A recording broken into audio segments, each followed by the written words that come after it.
আমাদের যে মূল যেটা আমরা রপ্তানি করি, এই রপ্তানি দ্রব্যটা হচ্ছে আরএমজি, পোশাক।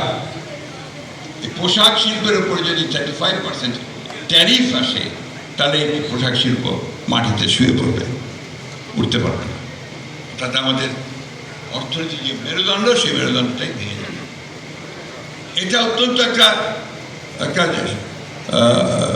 সমস্যা, বড় সমস্যা। এবং আমি মনে করব যে অন্তর্বর্তীকালীন সরকার তারা কতটুকু এই ব্যাপারে মনোযোগ দিয়েছেন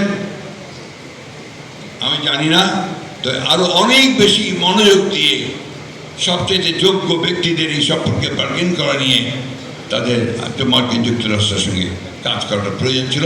তো সময় বোধহয় এখনও চলে যায়নি, এখনও সময় আছে এই বিষয়গুলো আলোচনা করে আমাদের ইন্ডাস্ট্রিগুলো বেঁচে থাকে, আমাদের মেয়েদের কর্মসংস্থান যেন নষ্ট না হয়, আমাদের অর্থনীতি যেন ক্ষতিগ্রস্ত না হয়, সেই বিষয়টা তারা অবশ্যই দেখবেন।